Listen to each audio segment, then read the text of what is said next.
The orders of the court in the case of Meredith versus Fair are beginning to be carried out. Mr. James Meredith is now in residence on the campus of the University of Mississippi. This has been accomplished thus far without the use of National Guard or other troops, and it is to be hoped that the law enforcement officers of the state of Mississippi and the federal marshals will continue to be sufficient in the future. All students, members of the faculty, and public officials in both Mississippi and the nation will be able, it is hoped, to return to their normal activities with full confidence in the integrity of American law. This is as it should be, for our nation is founded on the principle that observance of the law is the eternal safeguard of liberty, and defiance of the law is the surest road to tyranny. The law which we obey includes the final rulings of the courts, as well as the enactment of our legislative bodies. Even among law-abiding men, few laws are universally loved, but they are uniformly respected and not resisted. Americans are free, in short, to disagree with the law, but not to disobey it. For in a government of laws and not of men, no man, however prominent or powerful, and no mob, however unruly or boisterous, is entitled to defy a court of law. If this country should ever reach the point where any man or group of men, by force or threat of force, could long deny the commands of our court and our Constitution, then no law would stand free from doubt. No judge would be sure of his writ, and no citizen would be safe from his neighbors. In this case, in which the United States government was not until recently involved, Mr. Meredith brought a private suit in federal court against those who were excluding him from the university. A series of federal courts, all the way to the Supreme Court, repeatedly ordered Mr. Meredith's admission to the university. When those orders were defied, and those who sought to implement them threatened with arrest and violence, the United States Court of Appeals, consisting of Chief Judge Tuttle of Georgia, Judge Hutchison of Texas, Judge Reeves of Alabama, Judge Jones of Florida, Judge Brown of Texas, Judge Wisdom of Louisiana, Judge Gerwin of Alabama, and Judge Bell of Georgia, made clear the fact that the enforcement of its order had become an obligation of the United States government. Even though this government had not originally been a party to the case, my responsibility as president was therefore inescapable. I accept it.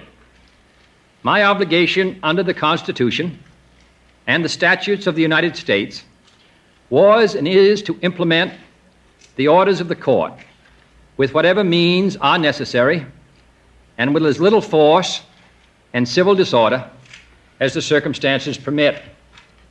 It was for this reason that I federalized the Mississippi National Guard as the most appropriate instrument, should any be needed, to preserve law and order while United States Marshals carried out the orders of the court and prepared to back them up with whatever other civil or military enforcement might have been required.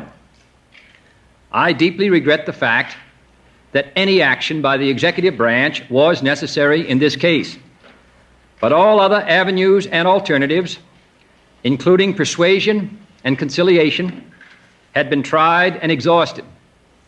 Had the police powers of Mississippi been used to support the orders of the court instead of deliberately and unlawfully blocking them, had the University of Mississippi fulfilled its standard of excellence by quietly admitting this applicant in conformity with what so many other southern state universities have done for so many years, a peaceable and sensible solution would have been possible without any federal intervention.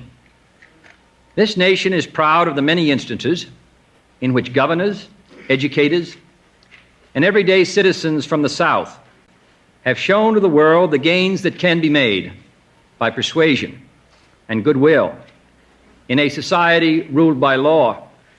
Specifically, I would like to take this occasion to express the thanks of this nation to those Southerners who have contributed to the progress of our democratic development in the entrance of students, regardless of race, to such great institutions as the state-supported universities of Virginia, North Carolina, Georgia, Florida, Texas, Louisiana, Tennessee, Arkansas, and Kentucky.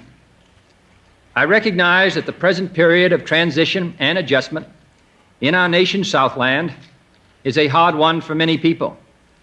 Neither Mississippi nor any other Southern state deserves to be charged with all the accumulated wrongs of the last 100 years of race relations. To the extent that there has been failure, the responsibility for that failure must be shared by us all, by every state, by every citizen. Mississippi and her university, moreover, are noted for their courage, for their contribution of talent and thought to the affairs of this nation.